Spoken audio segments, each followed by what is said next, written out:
So yesterday, I went for a walk, which I'm about to do again in a few minutes. But while I was out, I had my video camera with me, and I saw this. Yep, it's a chemtrail. Specifically, it's a trail of hydrogen and oxygen chemically bound together in the form of H2O, crystallized by the cold atmosphere where the plane was flying. In other words, it's a contrail. But there's a particular reason this contrail stood out. And some of you who are looking at this video now already know what that is. You know exactly why I'm talking about this. You know why I'm showing it. Give yourselves a little pat on the back if you feel like it. For the rest of you, I'm going to show this video again, and I'm going to kind of slow it down a little bit. So it'll last a little bit longer. Look at it carefully. See if you can figure out why I'm talking about this contrail I saw in the sky.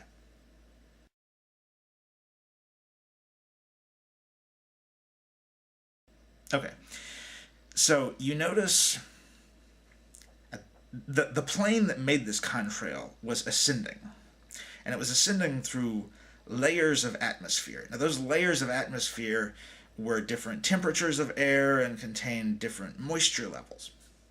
In other words, atmospheric conditions at different altitudes was different, and this plane was flying up through them. As it was flying through the lower levels, it either was not leaving a contrail, or more likely the contrail was just quickly dissipating as the plane flew through it. And then it flew through this one level. This particular level was probably very humid and very cold, and therefore, as the plane flew through it, it created a contrail, and the contrail froze, so it became ice crystals, and it did not get reabsorbed immediately into the surrounding atmosphere. And then the plane flew past this level of air that was ideal for creating and maintaining a contrail, and its contrail disappeared again. Now, if you look at the video, the plane is nowhere in sight. It was gone. And you can tell by looking at the contrail that it has been there for a while. Essentially, this plane made a cloud, and the cloud had changed a little bit. It had gotten a little puffier, but it was still in the shape that you could tell it was a contrail. Now, the reason I'm pointing this out is in the seems to be ever-growing chemtrail conspiracy theory movement, there is a premise that contrails only last a few seconds. That contrails always only last a few seconds. And that if you see a contrail stretching across the sky, and it just seems to persist there, that's because it's not really a contrail.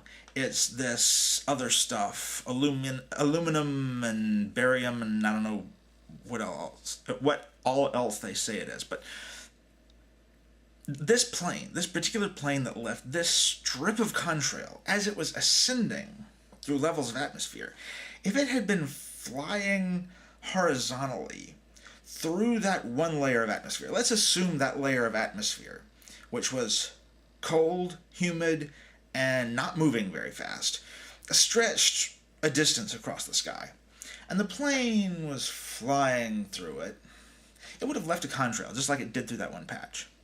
But the contrail would have stretched across the sky, and just like it was in that one little section, the contrail would have persisted for a long time, relatively unchanged. It would have just gotten puffier.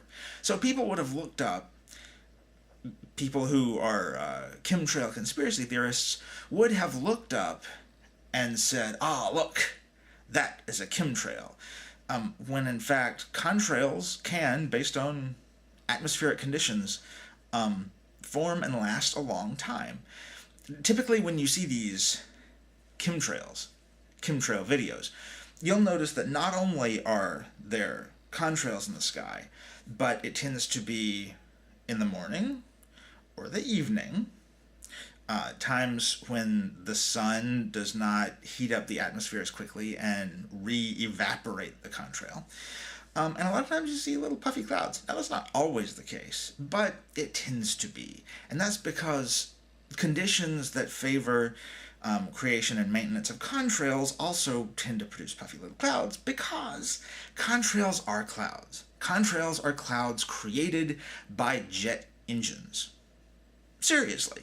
The jet flies through the air and it creates a cloud behind it, which is pretty cool when you think about it. It's much cooler than the idea that all these jets are flying around spewing out chemicals, which of course they are, exhaust, jet fuel exhaust. But that's not what the contrail is. The contrail is actually water vapor and ice in the sky, and that's what you see in that picture. And that's at least usually, probably always, but at least usually what you're seeing in chemtrail videos and on conspiracy theory websites talking about chemtrails most of the time, if not all the time, is just water vapor.